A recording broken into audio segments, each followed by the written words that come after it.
சூழ்ச்சியும் வஞ்சகமும் நிறைந்ததுதான் எடப்பாடி பழனிசாமியின் அரசியல் பயணம் என்று கூறியுள்ள மக்கள் நல்வாழ்வுத்துறை அமைச்சர் அருண்ராஜ், கடினமான சேலம் இரும்பிலும் கூட துருப்பிடிக்கும் எனவும், ஆனால் தாவேக்கு எனும் பேரியக்கத்தில் எந்த கீறலும் விழாதெனவும் தெரிவித்துள்ளார்.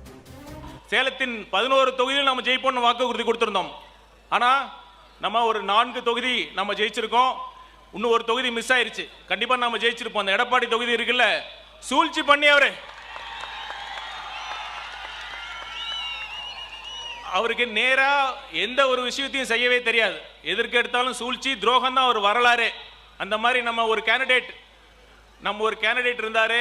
அவரை விலைக்கு வாங்கி ஒரு குறுக்கு வழியில இப்ப சட்டமன்றத்தில் வந்திருக்காரு. கேட்டா சொல்லிட்டு இருக்காரு, தமிழகத்திலே அதிக வாக்கு வித்தியாசத்தில் ஜெயிச்சு நினைச்சிட்டு இருக்காரு, சொல்லிட்டு இருக்காரு. பெருமை, இதெல்லாம் பெருமையா? ஒரு சூழ்ச்சி பண்ணிட்டு ஒரு யாருமே ஒரு கட்சியோட பொதுச் செயலாளராக இருந்துட்டு ஒரு தலைமை பொறுப்புல இருந்துட்டு இந்த மாதிரி நீங்க மட்டும் உங்க தொகுதியில் ஜெயிச்சா போதும், உங்களுடைய மற்ற தொகுதியில் இருக்கிற வேட்பாளர்லாம் ஜெயிக்கணும்னு அவசியமே கிடையாது, கவலை இல்லை, அதை பத்திலாம் கவலைப்படாம ஒரு குறுக்கு வழியில ஜெயிச்சுட்டு நீங்க சட்டமன்றத்தில் போய் நான் தான் தமிழ்நாட்டிலே அதிக வாக்கு வித்தியாசத்தில் ஜெயிச்சிட்டேன்னு சொல்லி பெருமையா பேசுறீங்களே, இது உண்மையாலுமே உங்க பதவிக்கும் அழகு இல்லை, நீங்க வைக்கிற அந்த ஒரு கட்சியோட தலைமை பொறுப்புக்கும் அழகு இல்லை.